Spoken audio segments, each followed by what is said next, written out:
Hey, what is going on, guys? It's Young here, and today I'm back in another Fortnite video. In today's video, I'm going to show you guys the very best settings to use after the aim assist buff slash nerf. I'll explain exactly everything that happened in this video, and as well I'll be showing you guys the best settings to use that's going to help you guys out when it comes to aiming, when it's going to come to building and editing pretty much every mechanic in this game. I'm going to show you guys the settings that I use and what I would recommend for you guys to use in this game as of currently. And real quick, before we get into the video, I have a V-Buck giveaway. I give away 2,000 V-Bucks every single Friday. So if you guys want to take part in this giveaway, all you guys have to do is to drop a like on this video. Make sure you guys do subscribe to the channel. Make sure you guys do turn on those post notifications so you guys get notified for every single new video and when I announce the giveaway winners. And lastly, make sure you guys do comment down below either your Xbox gamer tag, your PSN gamer tag, or Epic account, and you guys will be automatically entered into my next giveaway. So if you want some free V-Bucks, make sure you guys do enter. And also, if you guys like to support me in the item shop, all you guys have to do is go down to the bottom, click on support a creator, type in my code. My creator code is Young Humor, and you guys will have me added and supported as a creator. And alright guys, let's get right to the video. Alright, so in this video, I'm going to be showing you guys the very best settings I feel like, in my opinion, are going to be the best for building, editing, and also aiming after the recent patch to aim assist. And for those of you guys who don't know about it yet, basically, long story short, they made a little bit of a buff, so they made long range just a little bit better, and they made close range just a little bit worse. So basically, they buffed the aim assist at long range and they nerfed the aim assist at close range. It wasn't like a huge buff or a huge nerf, but for those guys who have played within the past, I guess, day or two after the update, you guys have definitely felt a little bit of a difference. My AR shots have been very, very good. I've been able to hit shots. And I did notice, and I really did, I remember shooting a couple guys out of the air, and I definitely felt a little bit harder of a pull on my aim assist. But I'm going to show you guys the settings that I have currently after the update. I made a couple changes to my settings that I think are very important. So going into my settings, I have a 2.3 building, a 2.3 editing, but the one sensitivity that I changed, or the first sensitivity that I changed, is going to be my X and Y sensitivity. I'm now on a 46%. I was on a 48%, but I moved it down to a 46, and the reason being, like I just mentioned, they made a little bit of a nerf. They made close range a little bit weaker, so moving down my sensitivity just a little bit gave me that extra boost and close range that I needed, and that's what I'd recommend to you guys, whether you guys play on, if you want to play on my settings or the settings that you currently play on. I would recommend lowering your X and Y sensitivity just a little bit, not too much, but just a little bit, to kind of compensate for the lost and close range aim assist. And my building is a 2.3 on both. I've been playing on a very high building and editing sensitivity. Obviously, you know, there's that one guy who says, you know, I'm on a 4 building and editing sensitivity, and I don't know how you guys play on it, but for me, 2.3 I think is a high building and editing sensitivity. And the reason why I play on this and why I recommend it is, at least for my lobbies, I feel I play tryhards every single game, and I need to be able to tunnel up and box very quickly. So having a high building is important, and also a high editing sensitivity, so I can edit out of my boxes very, very quickly.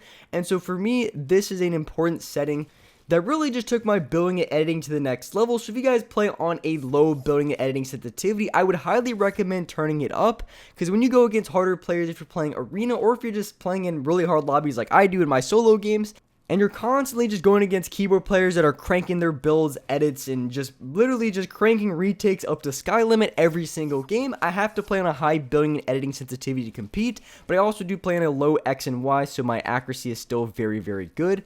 So that is why I play in a 46% for my X and Y sensitivity and a 2.3 for my building and editing. So going into my other settings as well, my other sensitivities, going down into my X and Y sensitivity, I kind of move this around just a little bit, but right now I moved it up to an 11%. I really anything in between 9 and 11% is just my personal favorite, and that's what I recommend for you guys to play on as well. I was in a 10%, but the reason why I moved it up just a little bit is because this really does help me out quite a bit in close range. 11% is still on the low end, but I feel like just having it up a little bit, I think, really does help me, because they gave me a boost as far the aim assist got a boost from the long range, so I'm able to play on just slightly higher sensitivity for my ADS, which I think helps me out quite a bit. If you're moving from target to target, you can move between each of the players much faster. But Honestly, I might move it down to a 9% or back to 10. I don't know yet, but right now I do play on 11%. So if I do change it, it's only going to be between a 9 and 11%, and that's what I would recommend for you guys to play on, because I do like having on the low end as far as my ADS sensitivity, especially before the update. You really just hitting long range shots were very, very difficult unless you played below like a 12 ADS sensitivity, so that's why I like to be on the low end. Whether I play on a 9% or 11%, not really too much of a difference, just slight, but I really do like those changes. And for me, I don't play on look damping time. I did play on it for the past week and a half, and I really did like it. And the main reason being is it was really hard to hit my aim down sight shots, or it gave me a little bit of an aim boost.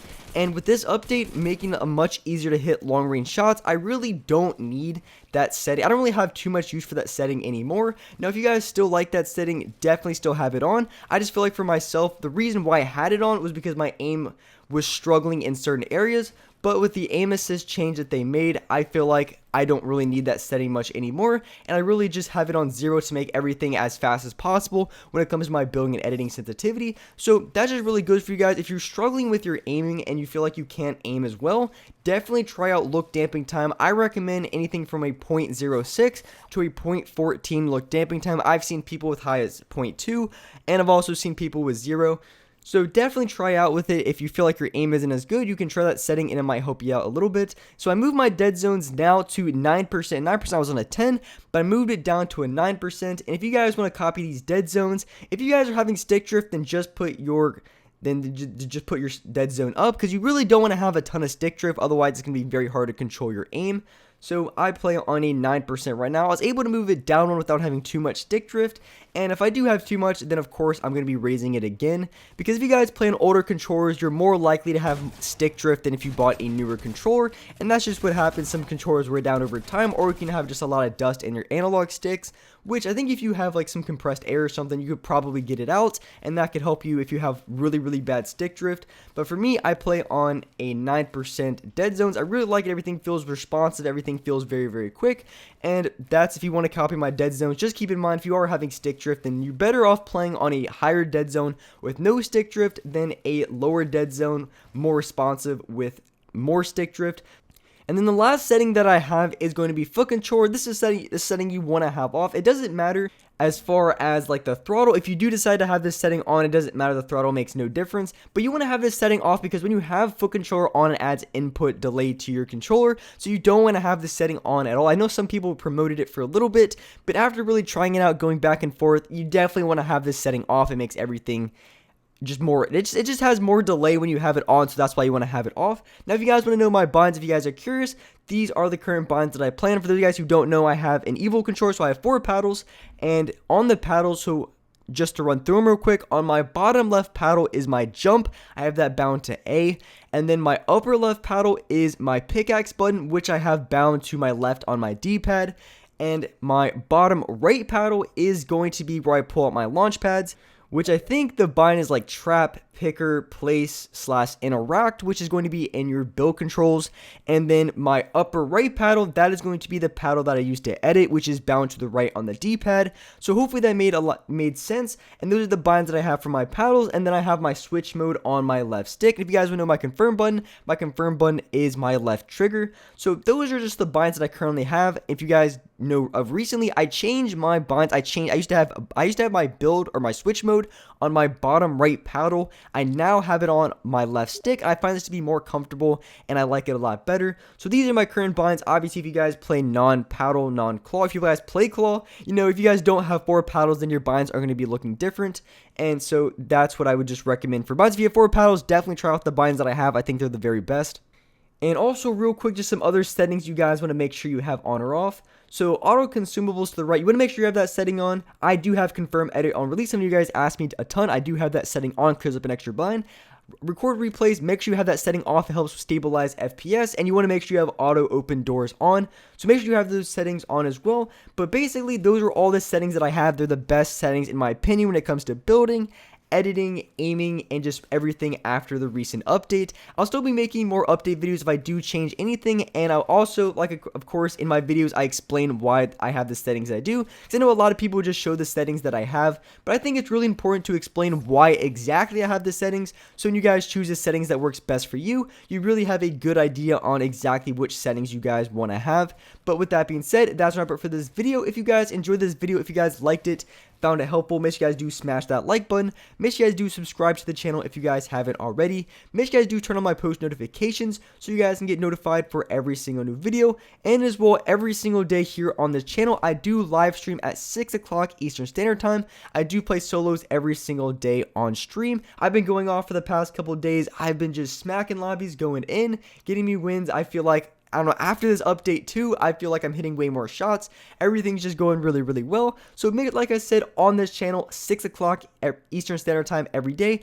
Definitely come by my live streams. They're a ton of fun. But with that being said, I appreciate you guys watching the video. And alright guys, I'll see you next video.